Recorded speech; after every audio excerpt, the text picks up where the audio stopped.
Hello everyone, आप सब कैसे हैं। मैं उम्मीद करता हूं कि बहुत अच्छे होंगे और अपनी पढ़ाई को बहुत अच्छे से कर रहे होंगे। मैं Akash Kumar Badana ICT virtual classroom में आपका बहुत बहुत स्वागत करता हूं मेरे प्यारे बच्चों। जैसा आपको पता है मेरे प्यारे बच्चों, बेसिकली हमारी आपका जो है मेरे प्यारे बच्चों 12th क्लास हिस्ट्री हम लोग देख रहे हैं। लेसन नंबर 9 हम लोग प्रारंभ करने वाले हैं और इसी में लेसन नंबर 9 के अंतर्गत हम लोग उपनिवेशवाद और देहात को हम लोग देख रहे हैं। सरकारी अभिलेखों का इत्यादि का अध्ययन हम लोग कर रहे हैं। तो हम लोग इस चैप्टर में पढ़ेंगे और पढ़ेंगे कि क्लियर है थोड़ा सा क्या लिखा है, इसको पढ़ लेते हैं।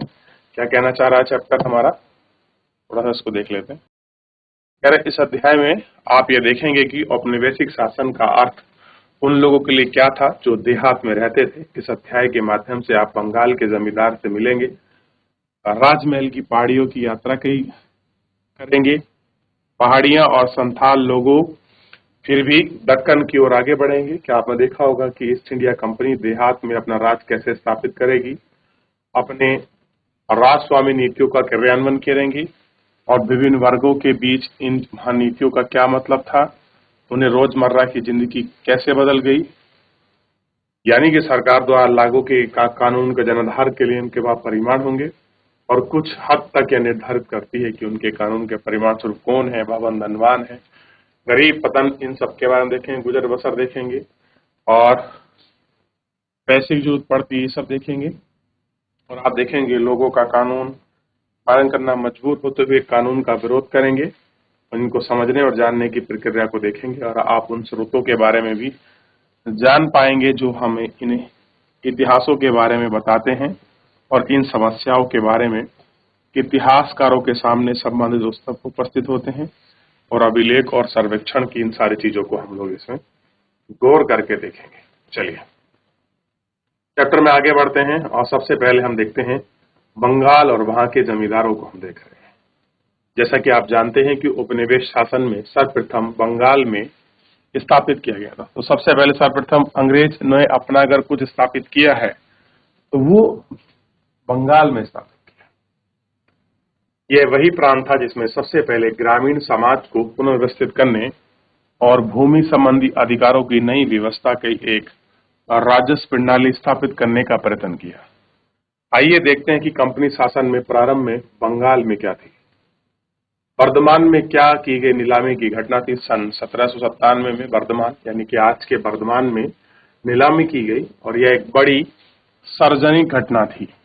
वर्धमान के राजा द्वारा अनेक महल में बेचे जा रहे थे। सन 1793 में इमामतदारी बंदोबस्त लागू हो गया। ईस्ट इंडिया कंपनी ने राजस्व की राशि निश्चित कर दी और प्रत्येक जमींदार को अदा करनी थी। जो जमींदार अपनी निश्चित राशि नहीं चुका पाते थे उन्हें राजस्व वसूलने के लिए उनकी संपदा नीलाम कर दी गई। चूंकि वर्धमान के राजा पर राजस्व का बड़ा भाग रकम बकाया थी, इसलिए उनकी संपदा नीलाम की जानी थी। नीलामी में बोली लगाने के लिए अनेक खरीदार आए और संपदा सबसे ऊंची बोली लगाने वालों को बेच दी गई। लेकिन कलेक्टर को तुरंत ही इस सारी कहानियों में एक अजीब सा पेच दिखाई दिया। उन्हें जानने में आया कि उनके लिए अनेक खरीदार जैसे राजा ने अपने नौकर, एजेंट और उन्हें राजा की ओर से जमींदारों को खरीदा था। नीलामी में 95% अधिक बिक्री जमीन फर्जी थी। वैसे तो राजा यानी कि जमीन खुले तौर पर बेच दी गई थी, उन्हें जमींदारों को नियंत्रण करने के हाथों में रहा। कह रहे बेच दी गई, फिर भी जमींदारी व्यवस्था थी जो उसका नियंत्रण था फिर भी उनके हाथों में ही था। तो बहुत सारी घटनाएं ऐसी हुई जो वो आपका उस घटनाओं को दिखाती है कि कैसी घटना थी जो इन चीजों का प्रयोग कर रहे हैं। राजा शब्द अक्सर शक्तिशाली जमींदारों के लिए भी किया जाता था। तो बहुत बार राजा उनके लिए भी प्रयोग होता था जो लोग शक्तिशाली शासक थे। वर्धमान के राजा का डायमंड हार्बर रोड कलकत्ता में स्थित राजमहल 19वीं शताब्दी के अंतिम दशकों में बंगाल के बहुत अधिक धनी व्यापारी और सुंदर स्तंभों में हमें बड़े बड़े मैदान और प्रवेश द्वार मिलते हैं। देखिए उस जमाने का घर था जब लोगों के घर में रहने के लिए छप्पर तक नहीं थे। क्लियर है, कांच के घर नहीं थे उस जमाने में। ऐसे आलीशान बंगलों और घरों में रहा करते थे उस जमाने के आपके जमींदार और जिनके लिए ये सब चीजें बड़ी आम थी। कैसी थी ये सारी चीजें? आम। देख लिया। राजा कंपनी को स्वराज क्यों अदा नहीं कर पा रहे थे, नीलामी खरीदार कौन थे, यह कहानियां एक समय पूर्व भी ग्रामीण क्षेत्र में क्यों हो रही थी, इसके बारे में हमें क्या बताते हैं। अदा न किए जाने पर राजस्व की समस्या। अकेले वर्तमान राजा को जमीन ऐसी वरदान संपदा नहीं थी जो 18वीं शताब्दी के अंतिम वर्षों में बेची गई थी। इमामदारी बंदोबस्त को लागू करने के लिए 75% से अधिक जमींदार हस्तियां थी। ब्रिटिश अधिकार आशा करते थे कि इमामदारी बंदोबस्त व्यवस्था के जरिए सभी समस्याओं का हल हो जाए, जो बंगाल की विजय की समस्या पर अनेक सक्षम उपस्थित हो रही थी। 1770 तक के दशक में आते आते बंगाल के ग्रामीण अर्थव्यवस्था संकट के दौर से गुजरने लगी। कह रहे जो बंगाल की ग्रामीण व्यवस्था थी वो संकट के दौर से गुजरने लगी, क्योंकि बार बार अकाल पड़ना और खेतों में पैदावार घटती जा रही थी। अधिक लोगों को सोचते थे कि खेती, व्यापार और राज्य के राजस्व संसाधन पर विकसित किया जाए। आपका तभी तो कृषि में निवेश होगा। मान लीजिए आपके पास पैसा होगा, आपको कृषि में प्रॉफिट होगा, तो अगले वर्ष आप लोग उसमें निवेश करने के लिए सोचोगे नहीं, आप संसाधन को लगाओगे। लेकिन जब चीजें बिगड़ेंगी तो ये सारी चीजें होनी बड़ी लाजमी है कि किसान कहाँ से उसमें आपका इन्वेस्टमेंट करेगा, अगली बार कहाँ से उसमें खर्च करेगा। ये सब सोचने योग्य विषय आपके बन जाते हैं और इनको हम देखते हैं कि क्या समस्या है।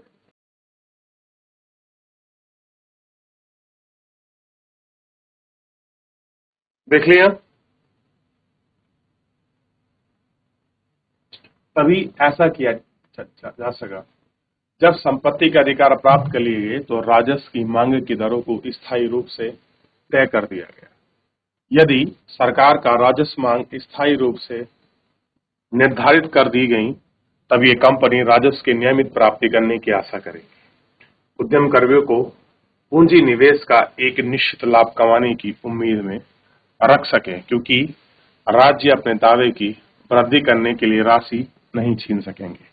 अधिकारियों को यह आशा थी कि प्रतिक्रिया छोटे छोटे किसान, योमान और धनी भूस्वामी को ऐसा वर्ग उत्पन्न हो जाएगा जिसके पास कृषि में सुधारने के लिए पूंजी और उद्यम दोनों होंगे, और उन्हें यह उम्मीद की गई कि कृषि शासन का पालन पोषण और प्रोत्साहन कर पाएंगे और हर वर्ग में वफादार बन पाएंगे। इन सारी चीजों के बारे में भी ये देखा गया।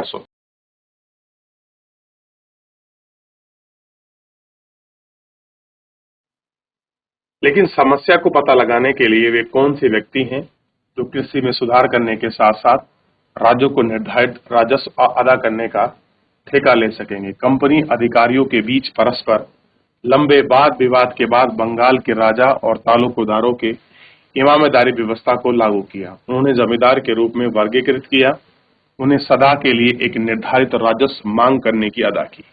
परिभाषा के अनुसार जमींदार में गांव में भू राजस्व नहीं था, बल्कि राज्य का राजस्वी सामर्थ्य यानी कि ग्राहकों का एकमात्र था।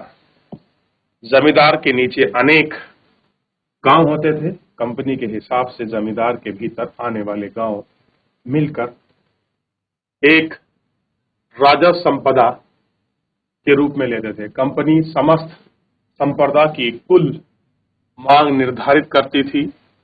तदोपरांत जमींदार यह निर्धारित करता था कि विभिन्न गांवों का राजस्व कितनी मांगे पूरी होंगी, और जमींदार उन मांगों को निर्धारित राजस्व इकट्ठा करता है और जमींदार की अपेक्षा की जाती वह कंपनी को नियमित रूप से राजस्व अदा करेगा।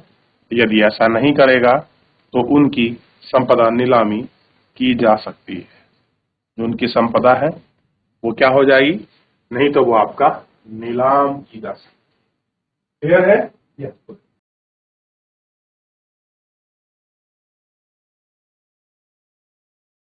और राजस्व राशि के भुगतान और जमींदार चूक करते थे। कंपनी के अधिकारी को यह सोचना था कि राजस्व मांग को निर्धारित किए जाने के प्रस्ताव में के जमींदारों की मांग का भाग ऊपर है। वे निवास पर प्रतिफल प्राप्ति की आशा से होकर संपदा में सुधार करने के लिए प्रोत्साहित किया। इमामदारी बंदोबस्त के बाद अब कुछ प्रारंभिक दशकों में जमींदार अपनी राजस्व की मांग को अदा करने के लिए बरकरार कोहाती कर रहे थे। परिमाण स्वरूप राजस्व को बकाया रखने और बढ़ती रकम, ये सारी चीजें थी। तालुकेदार का शाब्दिक अर्थ है व्यक्ति जिसके पास तालुके यानी के संबंध आगे चलकर तालुकादार क्षेत्रीय इकाई होगा। जिसके पास एक क्षेत्र इकाई का विशेष अधिकार हो उसको हम तालुकादार के रूप में या श्रेणी के रूप में हमने उसका विभाजन किया। श्रेणी के रूप में हमने देखा कि भाई एक व्यक्ति था जो एक क्षेत्र में जमींदारी थी, जिसके पास एक तालुका, एक इलाका, एक बहुत बड़ा क्षेत्र, जमींदारी से बड़ी व्यवस्था होती थी आपका तालुकादार की। क्लियर है? इन सब क्षेत्र का वो लगान वगैरह उनको सिस्टम मैनेजमेंट ऑफ लैंड के रूप में काम करता था। जमींदार इस असफलता के कई कारण थे। पहले, प्रारंभिक मांगे बहुत ऊंची थी। कह रहे कि जमींदारी के असफलता के कई कारण थे। जैसे प्रारंभिक मांगे कैसी थी? आपके बहुत ऊंची थी और महसूस कहता था कि यदि मांग को आने वाले संपूर्ण समय के लिए निर्धारित किया जा सकता है तो आगे चलकर कीमतें बढ़नी होंगी और खेतों का विस्तार, आय में वृद्धि की जाने, कंपनी की वृद्धि और अपने हिस्से के दबाव में कभी कभी कर सकेगी। यदि प्रत्याशा हानि को कम से कम स्तर पर रखना है तो कंपनी ने राजस्व मांग को ऊंच स्तर पर रखा जाएगा और दलील दी गई कि जो कृषि उत्पादन वृद्धि होती जाएगी, कीमतें बढ़ती जाएंगी, जमींदार का बोझ सहन से कम होता चला जाएगा। दूसरा, ऊंची मांग 1970 के दशक में लागू की गई जब कृषक उपज की कीमतें नीचे थीं, जिसके रैयत यानी किसान के लिए जमींदार और उनके रैयत चुकाना मुश्किल था। जब जमींदार स्वयं किसान से राजस्व इकट्ठा नहीं कर पा रहे थे तो कह रहे जो आपके जमींदार हैं वो खुद किसानों से राजस्व नहीं ले पाते, वह कंपनी के आगे अपनी निर्धारित राजस्व अदायगी कैसे कर सकते थे? और जब किसान उनको लगान दे ही नहीं रहा है तो वो लगान को कैसे वहां दे सकते हैं? तीसरा था राजस्व असमानता, फसल अच्छी हो या खराब, ठीक समय पर भुगतान जरूरी था। वस्तुतः सूर्य अस्त विधि यानी कि जिस तारीख को निश्चित किया गया, सूर्य अस्त होने से पहले पहले उसका कर उसके पास पहुंच जाना चाहिए। निश्चित तारीख को सूर्य अस्त होने तक भुगतान नहीं आया तो जमींदार को नीलाम किया जाएगा। चौथा था इमामतदारी व्यवस्था, जिसको हमने बंदोबस्त व्यवस्था ने प्रारंभ में जमींदारों को शक्ति, रैयत और राजस्व इकट्ठा करने, जमींदार को प्रबंध करने तक ही सीमित कर दिया। केवल इतना बना दिया कि भैया तुम आओ, टैक्स कलेक्शन करो, अपना हिस्सा निकालो और हमको उस क्षेत्र का टैक्स देकर चले जाओ। यही व्यवस्था बनाकर रख दी और यही व्यवस्था का उन्होंने पालन कराने का प्रारंभिक प्रयास भी किया। क्लियर है? जो आप इसको इसमें देख सकते।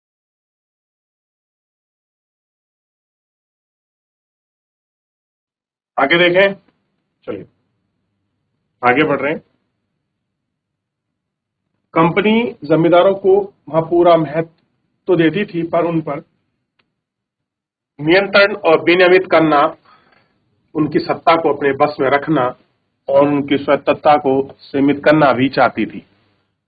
सब कुछ उनको होल्डिंग एंड कैपेसिटी अपने हाथ में रखती थी। फलस्वरूप जमींदारों को सैन्य टुकड़ियों को भंग कर दिया गया, सीमा शुल्क समाप्त कर दिए गए और उनकी वहां कचहरियों को कंपनियों द्वारा नियुक्त कलेक्टर की देखरेख में रखा गया।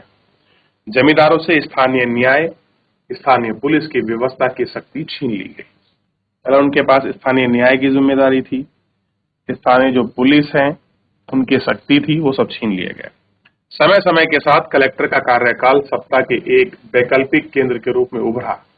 जमींदार के अधिकार को पूरी तरह से सीमित और प्रतिबंधित कर दिया।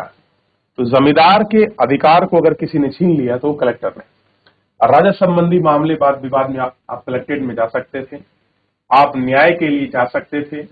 कोई भी ऐसी व्यवस्था, कोई भी विवाद उत्पन्न हुआ तो आप कलेक्टर के यहाँ अपनी राजस्व संबंधी इन सब चीजों को, अपने मामले को दर्ज करा सकते थे। एक मामले में तो यहां तक हुआ कि राजा राजस्व का भुगतान नहीं कर सकता तो एक कंपनी अधिकारी को तुरंत आदेश अनुसार उसके साथ जमींदारी में भेज दिया गया ताकि जिले का पूरा कार्यकाल अपने हाथों में ले ले और राजा को उनके अधिकारियों और उनके संपूर्ण महाप्रभाव और पदाधिकार को खत्म कर सके।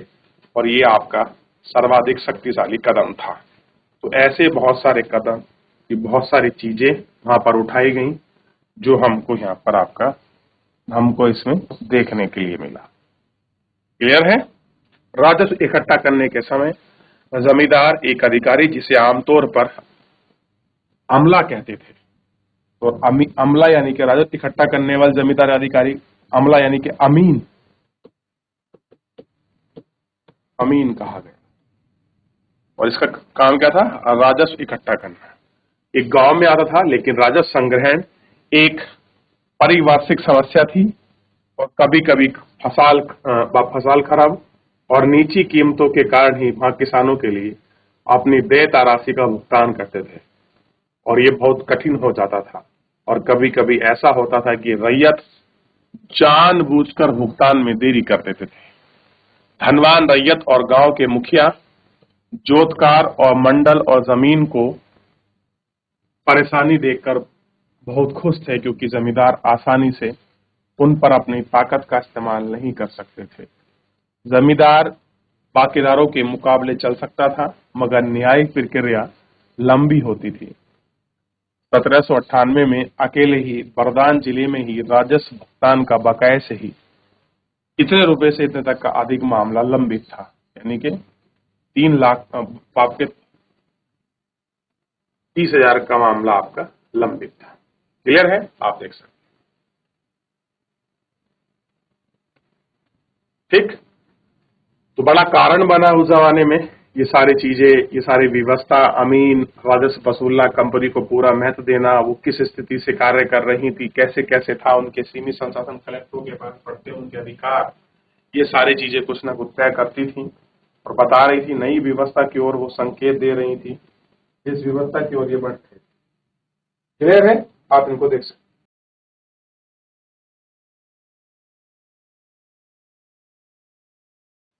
क्लियर है? आगे बढ़े। आपने देख लिया इतना कि कैसे कीमतों पर न्यायिक प्रक्रिया लंबित थी और कौन कौन से ऐसे मुद्दे थे, बहुत सारा ऐसा टेक्स्ट था जो आपका पेंडिंग पड़ा हुआ। क्लियर है? ये सब हमको देखना चाहिए, इन पर हमको बात करनी चाहिए।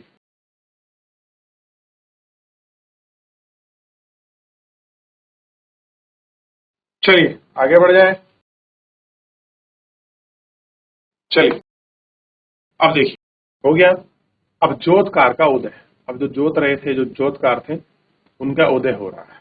अब देखिए, बंगाल के गांव का एक दृश्य है जो चिनारी द्वारा 1820 में चित्रित किया गया है।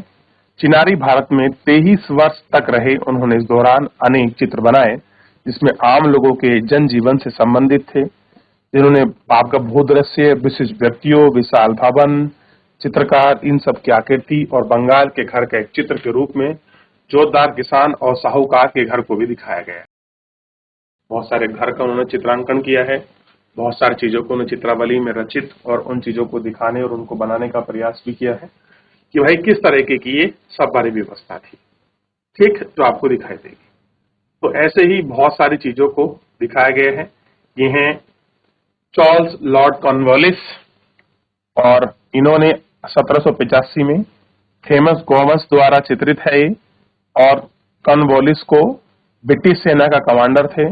1793 में 1793 में इन्होंने एक व्यवस्था शुरू की जिसको कहा गया इमामतदारी व्यवस्था, यानी कि आप देख सकते हैं जिसको हम बंदोबस्त व्यवस्था के नाम से जानते हैं, जिसको हम कहते हैं परमानेंट सेटलमेंट।